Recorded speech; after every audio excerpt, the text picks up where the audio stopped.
आज सुनते हैं, आज सावन मास का दूसरा सोमवार है और कहते हैं इस दिन भगवान शिव और माता पार्वती की कथा एवं श्रावण मास की व्रत कथा सुनने से समस्त सुखों की प्राप्ति होती है और मनुष्य के सभी पाप संकट कट जाते हैं तथा मनोकामना पूरी होती है। तो आज मैं आपको भगवान शिव और माता पार्वती की बड़ी दुर्लभ कथा सुनाने जा रही हूँ।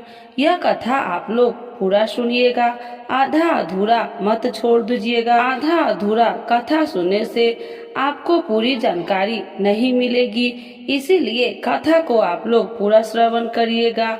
तो एक बार बोलिए प्रेम से शिव जी की जय, माता पार्वती की जय, गौरी पुत्र गणेश भगवान की जय। जब शिव पार्वती अपने भक्त के लिए बने सेठ और सेठानी, एक गांव के बाहर छोटा सा शिव मंदिर था जिसमें एक वृद्ध पुजारी रहते थे। एक दिन एक गरीब माँ अपने नन्हे से बालक को मंदिर के द्वार पर छोड़कर चली गई। बहुत खोजने पर भी पुजारी जी को बालक के परिवार का कुछ भी पता न चला। जब गांव का भी कोई व्यक्ति उस बालक का लालन पालन करने को तैयार न हुआ तो पुजारी जी ने भगवान शिव की इच्छा समझकर उसे अपने पास रख लिया और उसका नाम भोला रख दिया।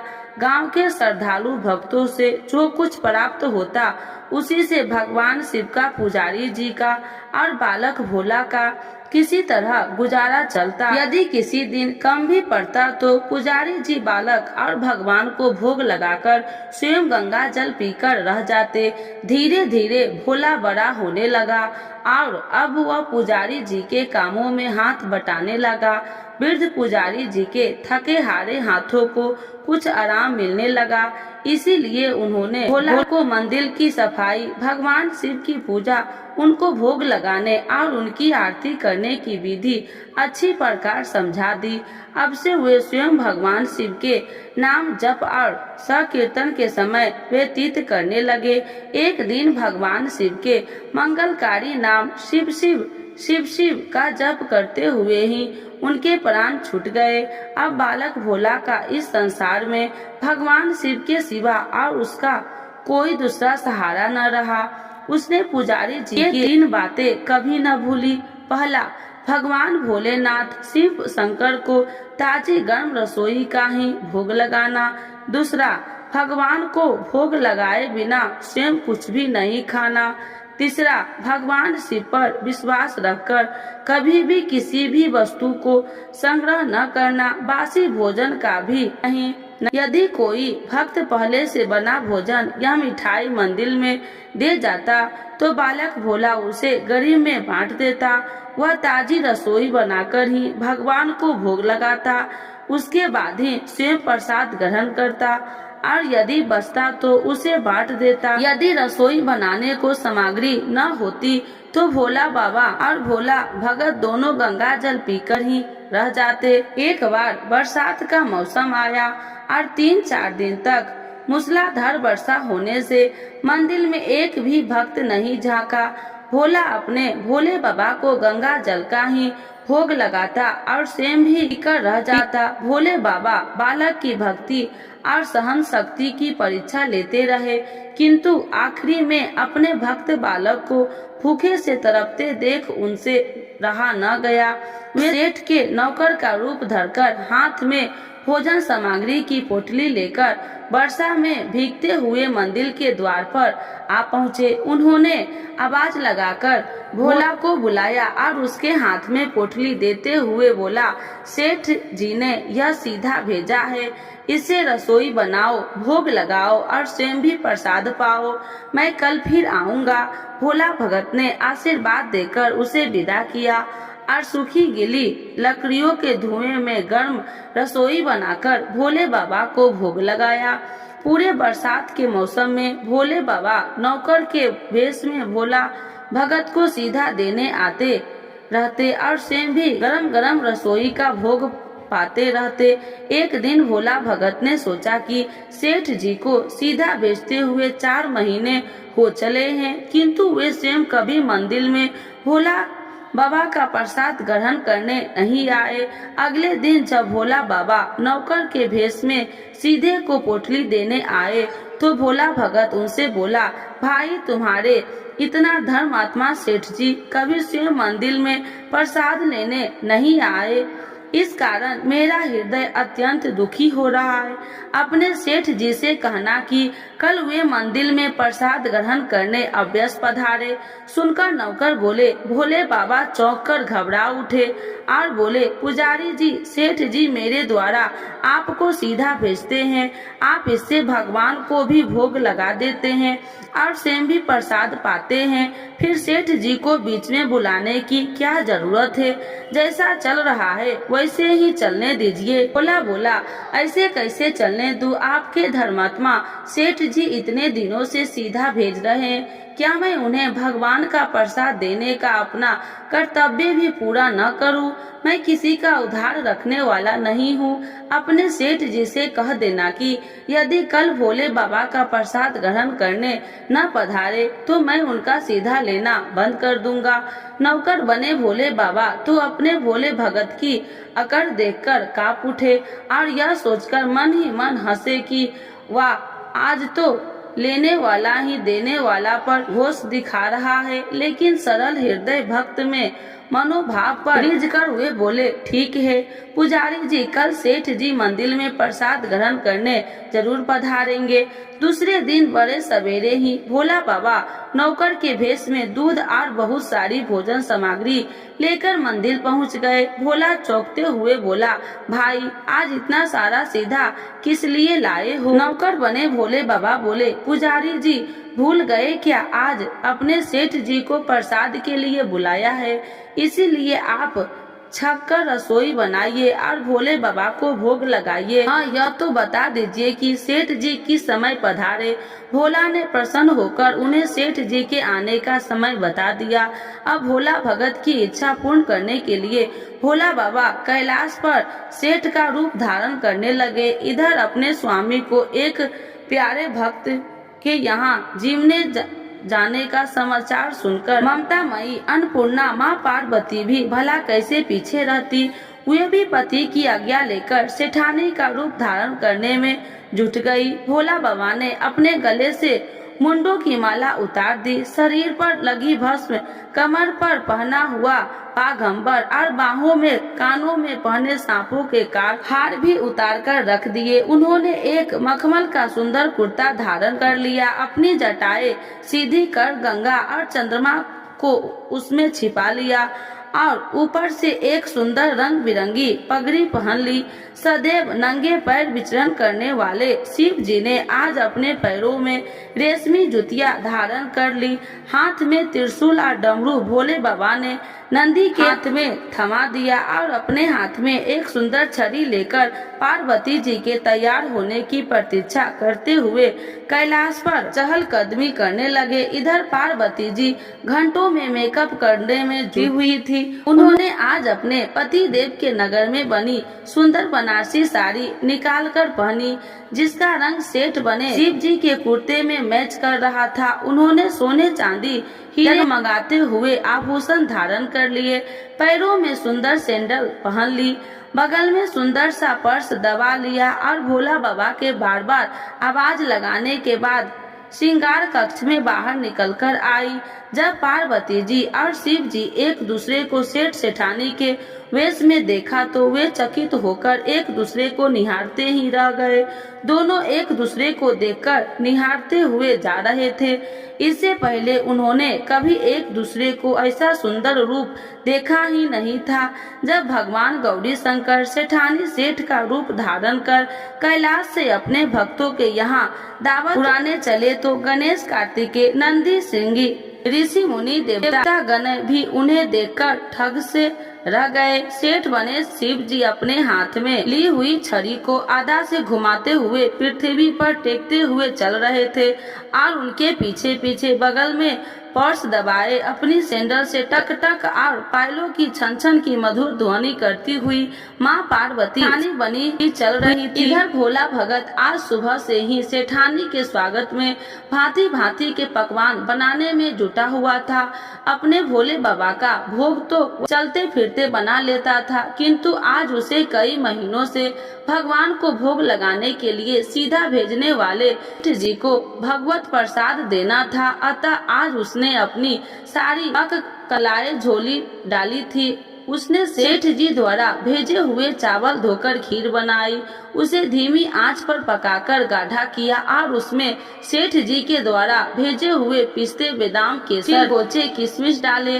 मिर्च और अदरक को कूटकर उसे बजरा, बेसन और गेहूं के आटे में भर भर कर मोटे मोटे मिष्टे टिक्के बनाए। रसोई बनाकर भोला भगत पुनः स्नान करने चला गया ताकि स्वच्छ वस्त्र पहनकर भोले बाबा को भोग लगा सके और सेठ जी को उनका प्रसाद पवा सके। जब भोला भगत स्नान करने लौटा तो देखा सेठ जी प्रसाद ग्रहण करने के लिए स्वयं तो आए हैं, संग में अपनी सेठानी जी को भी लाए हैं। भोला ने झट दोनों से राम राम कहे उन्हें आसन पर बैठाया और बोला, मैं अभी भगवान को भोग लगाकर आता हूँ, फिर आपको प्रसाद परोसूंगा। भावना के भूखे भोलेनाथ से भूख सहन नहीं हो पा रही थी, इसीलिए वे बोले, पुजारी जी भगवान को जल्दी से भोग लगाइए, मुझसे भी भूख सहन नहीं होती। भोला भगत बोला, सेठ जी भूख तो मुझे भी बड़े जोर से लग रही है, किंतु मैं अपनी भूख के कारण भगवान को भोग लगाना नहीं भूलता। यदि दुनिया के सारे लोग इसी तरह अपनी भूख के लिए भगवान को भोग लगाना भूल जाए तो भगवान तो भूखे मर जाएंगे। सेठ जी बने भोले बाबा एक पत्तल उठाते हुए बोले, पुजारी जी आप भोग लगाइए, इधर मैं पत्तल परोस लेता हूँ, मुझसे भूख सहन नहीं हो पा रही है। भोला भगत सेठ जी बने भोला बाबा को डांटते हुए बोला, सेठ जी भगवान के काम में न तो जल्दबाजी चलती है और न कंजूसी। मैं जब तक भगवान को भोग नहीं लगा लेता आप रसोई के पास भी नहीं फटक सकते। चुपचाप इधर बैठ जाइए और ओम नमः शिवाय जपते रहिए। मैं अभी आता हूँ और आपको पेट भर भोजन कराता हूँ। सेठ बने शिव जी डांट खाकर चुपचाप अपने आसन पर जा बैठे। सेठानी बनी पार्वती उनकी यह दशा देखकर बड़ी मुश्किलों से अपनी हंसी रोक पाई, लेकिन जैसे ही भोला भगत पत्तल में सामग्री लेकर भगवान को भोग लगाने मंदिर में गया, शिव जी पार्वती को मौन रहने का संकेत करते हुए चुपके चुपके पैर रखते हुए रसोई में पहुंच गए और उन्होंने एक एक व्यंजन उठाकर चखना शुरू कर दिया। भोले बाबा तो प्रसाद को चखते ही चक्के रह गए। खीर में चीनी की जगह नमक भरा हुआ था और सब्जी में चीनी भरी हुई थी। जैसे ही भोला बाबा ने रोटी का एक गिलास तोड़कर मुंह में दिया वैसे शीशी करने लगे, क्योंकि रोटी में मिर्ची ही मिर्ची भरी थी। वे शीशी करते हुए उल्टे पैर भाग आए और अपने आसन पर जा बैठे। माँ पार्वती ने अपने स्वामी की यह हालत देखकर खिलखिलाकर हंस पड़ी। इससे पहले कि भोला बाबा पार्वती जी के सामने कुछ सफाई दे पाते, भोला भगत ओम नमः शिवाय मंत्र का जप करते हुए आ पहुंचा। उसने भोग को रसोई में मिलाकर उसे पवित्र बना डाला और फिर सेठानी के सामने पत्तल परोसकर हाथ जोड़कर बोला, सेठ जी अब आप जी भर के प्रसाद पाइए। भोला बाबा तो अभी अभी भक्त की भक्ति से भी जोरदार उसके हाथ की बनी हुई रसोई चख चुके हैं, अतः उसे जीमने की बात सुनकर उनके पसीने छूटने लगे। कभी वे भोला तो कभी पार्वती का मुख देखने लगते। भोला को सेठानी की ढील असर नहीं हुई और बोला, सेठ जी अब क्या हो गया आपको? अभी अभी तो इतनी उतावली मच रहे थे, अब क्यों नहीं जीमते? आप जीमोगे तो तभी तो माता जी भी प्रसाद ग्रहण करेगी और फिर मैं भी प्रसाद पाऊंगा। भोला की लड़कार सुनकर भोला बाबा ने चुपचाप खीर का निवाला उठाया और सारी नमकीन खीर घटाघट पी गए। आरा खाली होने की देर थी कि भोला ने उसे झट से भर दिया। अपने प्रिय भक्त के हाथ से परोसते हुए भोग में भगवान को आज 2 गुना स्वाद आने लगा। भोला परोसता गया और भोले बाबा पीते गए। माँ पार्वती भक्त और भगवान दोनों को प्रेम को देख देख कर मंत्र मुक्त होती रहती। सारी रसोई समाप्त हो गई तो भगवान ने एक जोड़ की ढकार ली। भोला को होश आया कि बोले, यह सेठ जी, वाह, मैं बावला था जो इतनी थोड़ी सी रसोई बनाई। मुझे पता होता कि आपको प्रसाद ग्रहण करने का इतना शौक है तो मैं और भी ज्यादा रसोई बनाता। भोले बाबा अपने पेट पर हाथ फेरते हुए सेठानी बनी पार्वती जी की ओर मुस्कुराकर देखते हुए बोला, पुजारी जी, मैं इतना रोज कहाँ खाता हूँ, किंतु आज प्रसाद इतना स्वादिष्ट बना था कि अपने बस ही नहीं रहा और खाता ही चला गया। किंतु तभी भोला भक्त ऐसा होकर बोला, सेठ जी, वह तो अपने ठीक किया, लेकिन माता जी तो भूखी रह गई। ममता मई पार्वती माँ से भोला का रुआसा मुंह देख नहीं गया। उन्होंने बची हुई खीर की 4 बूंदे अपने कंठ में टपका ली। भोले बाबा द्वारा भोग लगाने से प्रसाद में अद्भुत अलौकिक स्वाद भर गया था। इसी सुगंधित और मीठी खीर चखकर जगत जननी आकंत तृप्त हो गई और उनके तृप्त होने से ही सृष्टि की प्रत्येक प्राणी तृप्त हो गई। भोला भगत बोला, सेठ जी, आपने और माता जी ने प्रसाद ग्रहण कर लिया, इससे मुझे अत्यंत संतोष हुआ। समझ लीजिए कि आप दोनों द्वारा प्रसाद ग्रहण करने से मेरा भी पेट भर गया। मेरी तो वैसे ही महीने में 4-4 एकादशी हो जाती है, किंतु मैं भी एक दाना ले ही लेता हूँ, जिससे कि भोला बाबा के प्रसाद का अनादर न हो। यह कहकर जैसे ही भोला ने खीर के एक पात्र में लगा चावल का दाना उठाकर अपने कंठ में डाला, उसके जन्म जन्मांतर की भूख प्यास मिट गई। समस्त वासनाओं और इच्छाओं की तृप्ति हो गई। जिसके ज्ञान के नेत्र खुल गए और उनसे देखा कि उनके सन्मुख त्रिलोकीनाथ भगवान शंकर और जगत जननी माँ पार्वती आशीर्वाद की मुद्रा में मुस्कुराते हुए खड़े हैं। भोला दौड़कर उनके चरणों में लौटता गया और उन्हीं में समाता गया। हर हर महादेव, जय माता जी। तो एक बार बोलिए प्रेम से शिव जी की जय, माता पार्वती की जय, गौरी पुत्र गणेश भगवान की जय। सावन सोमवार व्रत कथा। तो एक बार बोलिए प्रेम से शिव जी की जय, माता पार्वती की जय। अगर आपकी कोई मनोकामना पूरी नहीं हो रही है या फिर तमाम प्रयासों के बावजूद आपको करियर में सफलता नहीं मिल रही है या व्यक्तिगत जीवन में परेशानी चल रही है तो परेशान न हो। इस बार सावन सोमवार का व्रत करें और व्रत कथा सुने। मान्यता है कि सावन सोमवार के दिन व्रत रखकर इस कथा का पाठ करने या सुनने से मनचाही मुरादें पूरी हो जाती है। कथा के अनुसार एक समय की बात है, एक साहूकार था जो भगवान शिव का अनन्य भक्त था। उसके पास धन्य धान्य की कोई कमी नहीं थी, लेकिन उसके कोई संतान नहीं थी। इसी कामना को लेकर वह रोज शिव जी के मंदिर जाकर दीपक जलाया करता था। उसके इस भक्ति भाव को देखकर एक दिन माता पार्वती ने शिव जी से कहा, हे प्रभु, यह साहूकार आपका अनन्य भक्त है, इसे संतान का कष्ट है, आपको इसकी मदद करनी चाहिए। पार्वती जी की इच्छा सुनकर भगवान शिव ने कहा कि हे पार्वती, इस संसार में हर प्राणी को उसके कर्मों का फल मिलता है और जिसके भाग्य में जो हो उसे भोगना ही पड़ता है।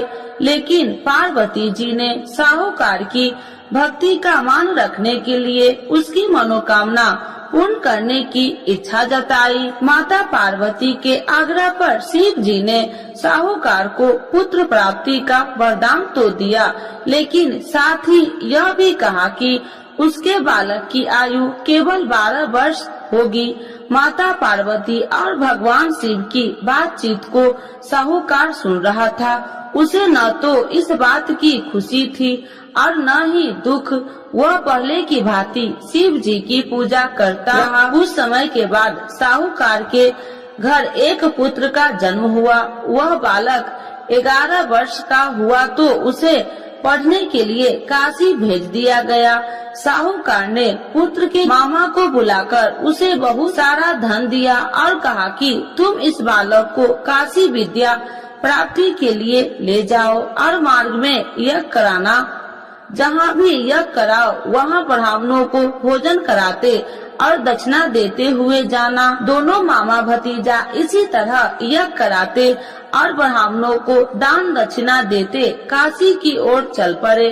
रात में एक नगर पड़ा जहाँ नगर के राजा की कन्या का विवाह था, लेकिन उस राजकुमार से उसका विवाह होने वाला था। वह एक आँख से कन्हा था। राजकुमार के पिता ने अपने पुत्र के कन्हा होने की बात को छुपाने के लिए एक चाल सोची। साहूकार के पुत्र को देखकर उसके मन में एक विचार आया।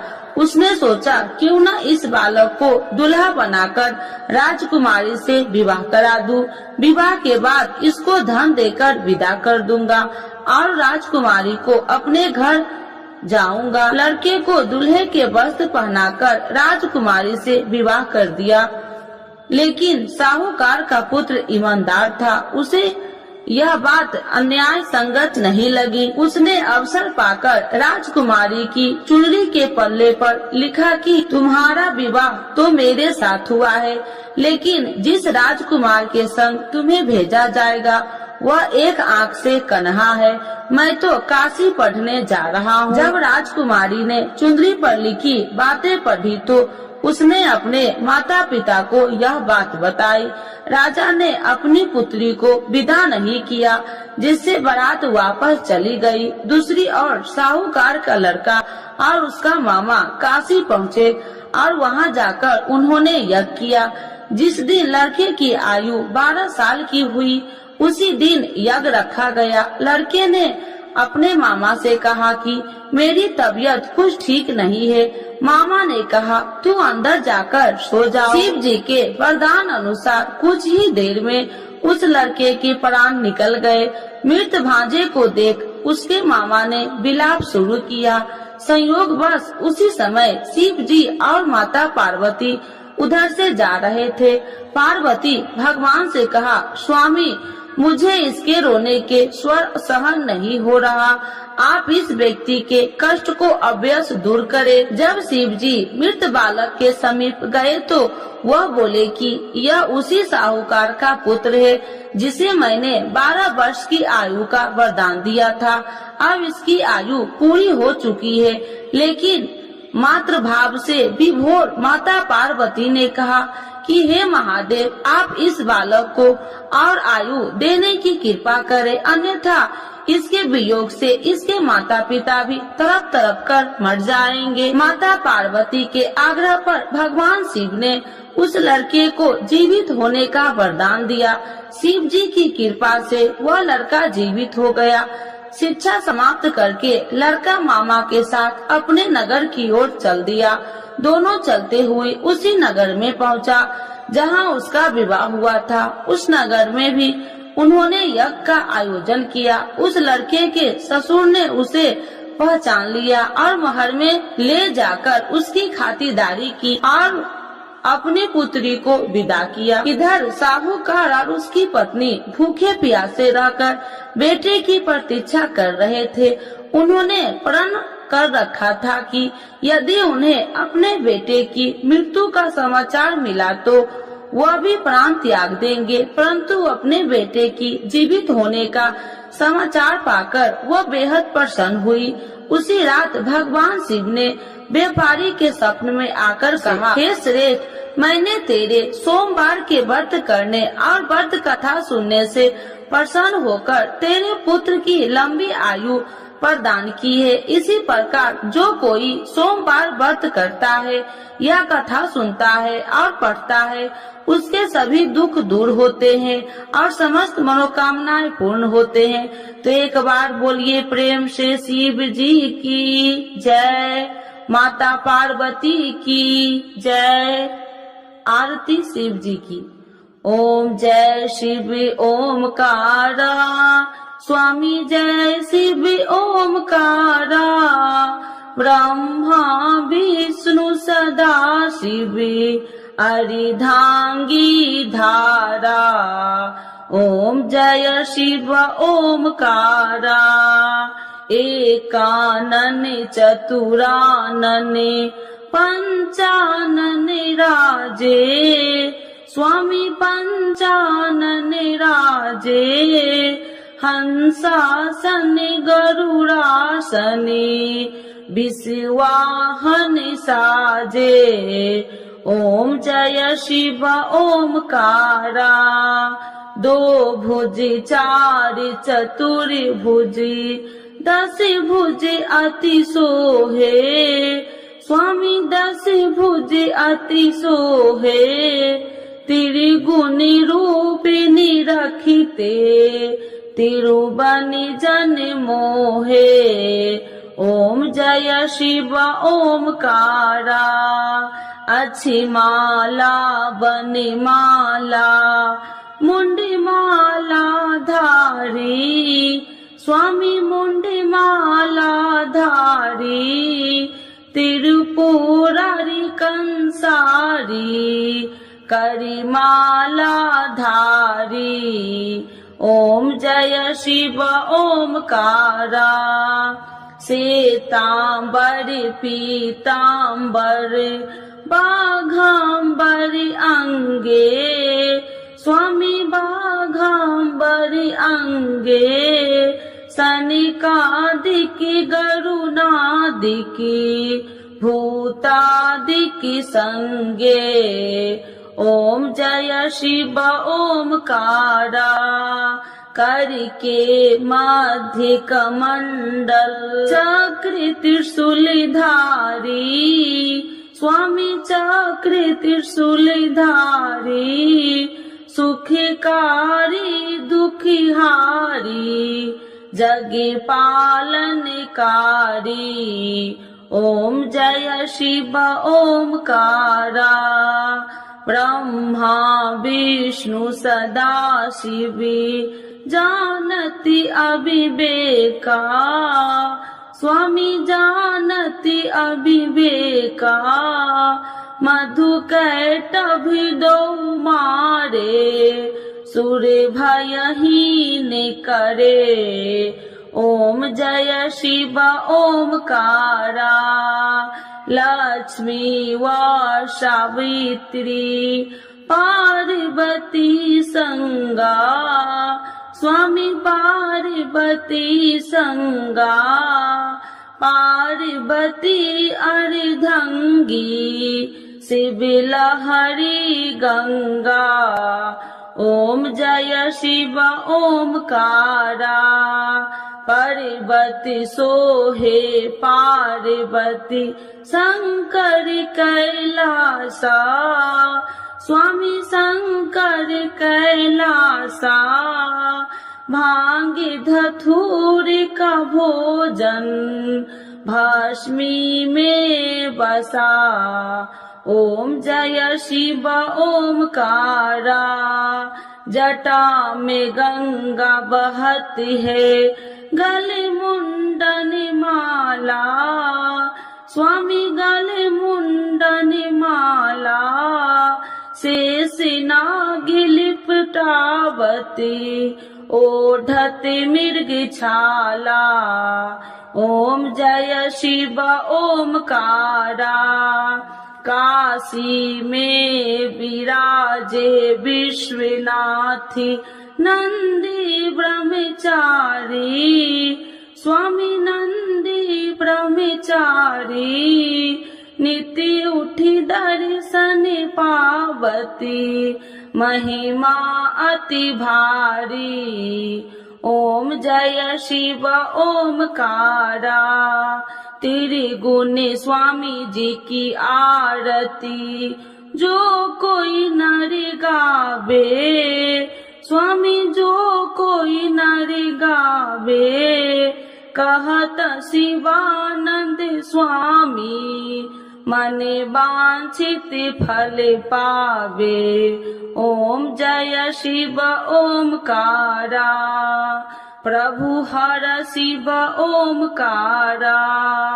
शिव जी की जय। माता पार्वती की जय।